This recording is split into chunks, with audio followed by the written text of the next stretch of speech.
Hello everybody, it's me, Lazy Tunes, and today we're talking about how to improve your art from the perspective of someone who used to draw like this.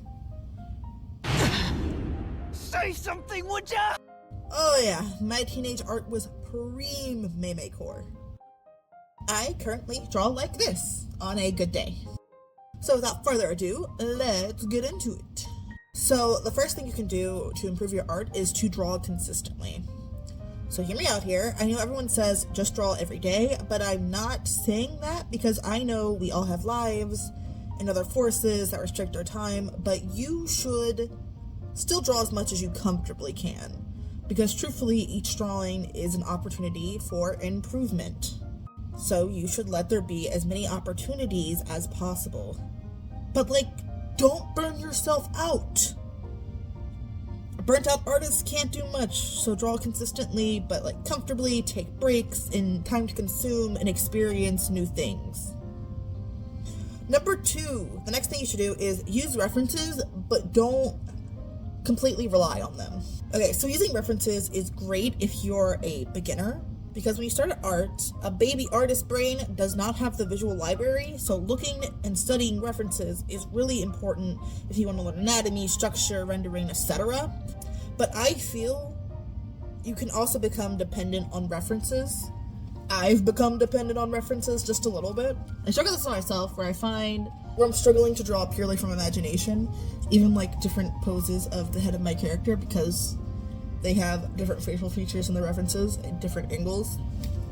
Having the good references but not having practice on your own is almost like giving your brain a really good diet, or is almost like giving your visual library a really good diet but no exercise. So what I find helps me is that after doing studying as a warm-up is then to work on my more imaginary based things, still using references where you're struggling but not for everything, you know what I mean? The next one is taking care of yourself. Listen. Being a tortured artist is not as fun as being a baddie with a paintbrush. Seriously though, 8 hours of sleep, having a healthy work-life balance, taking care of your wrist and posture. You do not want carpal tunnel. Maybe going out occasionally. All these things will help you become a happier and healthier artist. Personally, if I feel like crap, I don't make anything. I just lay in bed and feel like crap. When I feel happy, healthy, and wealthy, I just make better stuff because I feel better. The next thing you need to do is examine the weak points in your art. Now, kindly, nicely, be nice to yourself. Now, kindly look at the last couple of pieces of your art and examine what about it could be improved, whether that be the composition, color, anatomy. For example, I suck at hands, #relatable.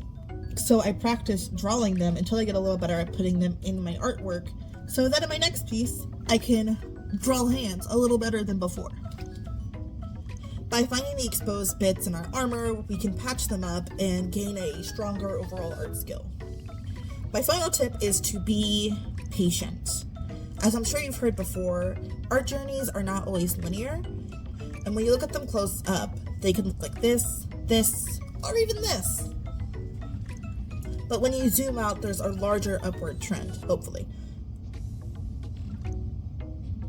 Obviously, you are better now than when you were an infant or a middle schooler, so you'll probably continue to grow in the future.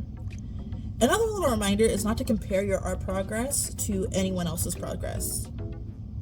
Everyone progresses differently, and that 3-year-old with 1 million followers because their art is a reincarnation of Degas or Da Vinci is under different circumstances and just on a different timeline than you. In summary, be kind to yourself and go make things. Okay, bye.